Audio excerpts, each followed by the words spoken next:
हर खबर पर होगी आपकी पकड़। डाउनलोड कीजिए एबीपी लाइव ऐप। और इस बीच मेरे साथ बहुत ही खास मेहमान जुड़ रही हैं सुमित्रा महाजन जी। बहुत बहुत स्वागत मैडम आपका। आज का ये दिन आप किस तरीके से देख रही हैं? देश के लिए नए संसद भवन के निर्माण का मार्ग प्रशस्त हो गया।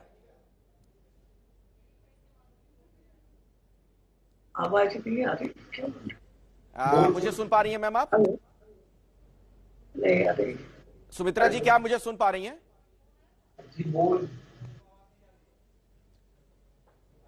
सुमित्रा जी, क्या मेरी आवाज आप तक पहुंच रही है? हाँ, अभी अभी आ रही है। जी जी। बहुत बहुत स्वागत मैडम आपका एबीपी न्यूज में। और आज बहुत खुश आप दिख रही हैं, बहुत। और पूरे देश में मुझे लगता है इसी तरह की खुशी है, क्योंकि एक नए संसद भवन के निर्माण का मार्ग आज प्रशस्त हो गया प्रधानमंत्री मोदी के द्वारा। जी जी।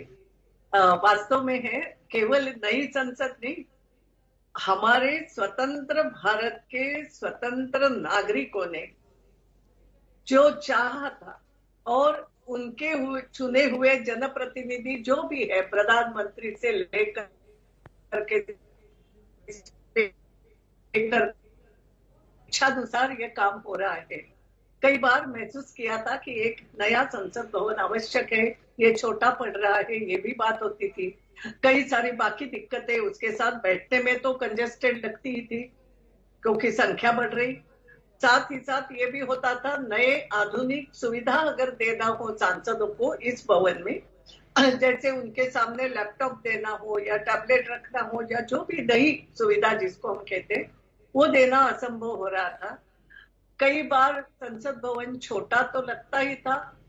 हेरिटेज बिल्डिंग होने के कारण कुछ नया करना हो तो बहुत लंबी प्रक्रिया हो जाती थी। और इन सभी दृष्टि से कमेटी के मीटिंग के हॉल कम पड़ते थे, अब बड़े बढ़े हुए दृष्टि से कई सारी ऐसी बातें होती थी कि लगता था नहीं, नया संसद भवन बनना चाहिए।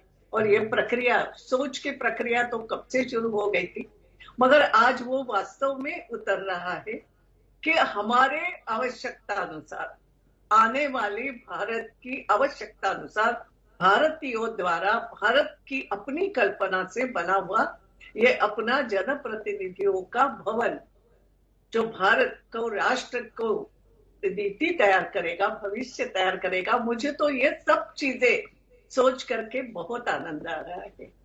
जी सुमित्रा जी, अभी थोड़ी देर पहले नजमा हेपतुल्ला जी भी मेरे साथ जुड़ी हुई थी। उन्होंने भी जो बातें बताई और जो कुछ आप कह रही हैं, उसे सुनकर तो ऐसा लग रहा है कि बहुत पहले ही ये कर लेना चाहिए था। जो पुरानी सरकारें थी उन्हें ही सोच लेना चाहिए था इस दिशा में।